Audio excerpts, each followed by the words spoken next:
Hello everyone, welcome to week 7 of our course. Our topic for this week is collaborative technologies. Before we get started talking about this week though, let me thank all of you for making time in your schedule last week to participate in the virtual classroom. We had all 10 class members participate in one of the 2 different chats, and I think that we had a similar discussion kind of in both chats, maybe slightly different in some ways, but I thought we had a great discussion and all the technology really worked out for the most part. A couple mic issues here and there, but overall it was great to be able to have an actual discussion and talk to everybody and really see what you guys are doing. So thank you so much for making that work out. This week we're going to talk about collaborative technologies, and we're going to be talking about things like social media, how to create projects for students where you can have more than one class working on the same project. I really think this is one of the areas that technology can really impact learning, and probably one of my favorite topics. This was the topic of my doctoral dissertation, was how history teachers use social media, Twitter in particular, to collaborate with each other. So I have a lot of passion for this topic. I believe it's an amazing way for teachers to be able to talk to other teachers. I currently teach in Liberty, which is a fairly large district. We have about somewhere like 12,000 students right now. But I grew up in a really small town in Nebraska. We had about 600 people in the entire community, and my hometown graduated roughly about 20 students per year. My graduating class when I was a senior was 25, and we were considered to be a large class. So that tells you a little bit about how many people we had. But once I went to college, I wanted to teach in a similar type situation. So I taught in a small school. I taught in 2 small schools for the first 7 years of my teaching career. And the first place that I got a job, I was the only social studies teacher in the entire district, 7 through 12. So we graduated roughly 15 to 20 students a year, and I was the entire social studies department. So as a new teacher, there was really nobody to talk to or kind of bounce questions off of. My dad had taught history, 20 years before that. And so I talked to him a little bit, and sometimes we would bounce ideas off of people at a occasional conference or so. But for the most part, I was on my own, and I had to come up with a lot of ideas, a lot of resources. And I think back to what it was like then and how much I could have benefited from having something like Twitter or even any kind of message boards or whatever. And it's just amazing to think about how much being connected to another teacher can really help, whether it's social media, whether it's doing a video chat, any of those kinds of things. So first of all, from a collaborative standpoint, I think there's a ton of potential for teachers. I'm going to share a link in the news forum. When I did my doctoral project, one of the things I needed to do was a project of some kind, and I created a website called Twitter for Teachers, and the address is www.twitter4teachers, and actually spell out for like FOR, .com. And what I did was I created a program for anybody that's new to Twitter. If they're a teacher and they want to learn a little bit about Twitter, I divided it up into 30 different days, and it's kind of a real simple concept each day. So like one day it's something like, deciding what your Twitter name is going to be. On another day it's how to create your profile picture.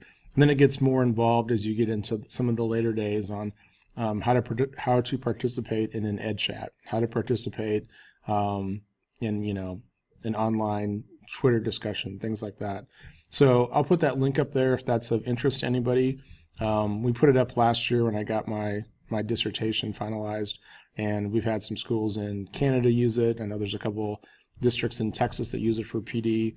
So it's helped some people out, and maybe it'll help you out. And maybe you've used Twitter before, and maybe there's just a couple things on there that might also interest you. So that's one concept of the collaboration aspect, and that's how teachers can collaborate with other teachers. And then the second part of that for this week is how students can begin to really collaborate with each other. So when you look at the resources for this week, we have one section that's primarily for teachers, and we have one section that's primarily for students. So go ahead and check out both of those. When you create your lesson plan for this week, be thinking of how you might incorporate it with students into a lesson. There's things like interactive blogs you could be working on. There's some examples of some great things happening with Skype.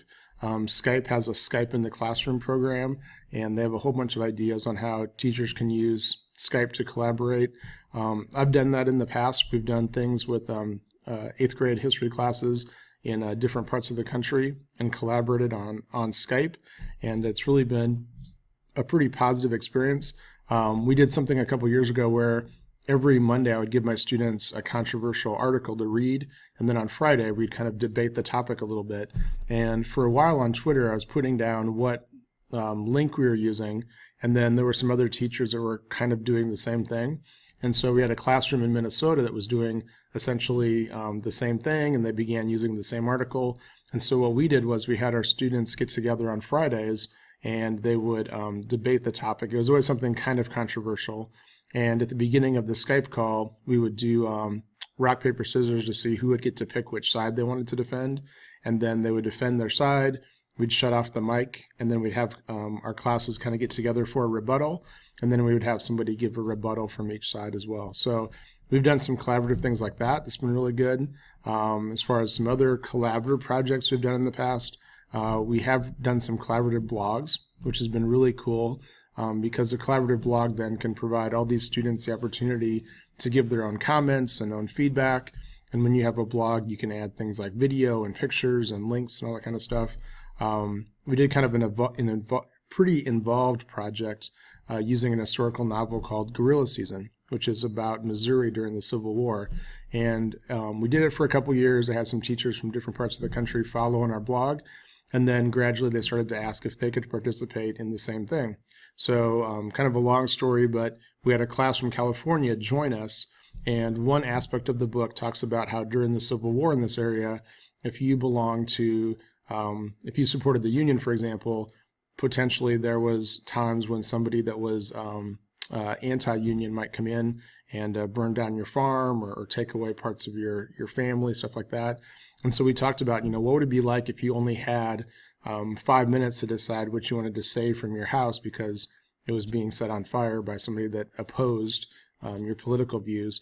And the class that was joining us from California, we had students talk about, oh my gosh, I had that same situation a couple months ago because of the forest fires, and we had essentially like a matter of minutes to decide what we wanted to carry out of our house before we had to leave. And so it was just really neat for my students to kind of interact with all these different students from different parts of the country. So kind of a long story, but some really powerful stuff happening with collaboration. So go ahead and check out both of those resources for teachers collaborating and then for students collaborating. That's going to be the topic of your blog this week as well. So that could be either like how you're collaborating as a teacher or possibly how your students are collaborating. And then go ahead and do a lesson plan talking about how your students can be collaborative using technologies. But I think this is just an amazing aspect of how we can use technology, because we suddenly now don't have to be locked into geography and all those kinds of things. And again, when I think back to being the only social ed teacher in a very small town in Nebraska, I would have loved the opportunity to really connect with a lot of different people. So check those resources out. Ask me if you got a question. We're getting down to the last bit of the course. This is week 7. Next week, we'll talk about writing some grants and doing some things to kind of possibly get funding for any of the technologies that you want to purchase or need for your classroom. And then also next week, we'll talk about uploading the different lesson plans and things to TaskStream. So we'll do that next week. So finishing up the last couple weeks here. Things have been going great so far. Let me know if you have a question, and I'll try and help you out however I can. All right, have a great week, and we'll see you in the classroom. Thanks.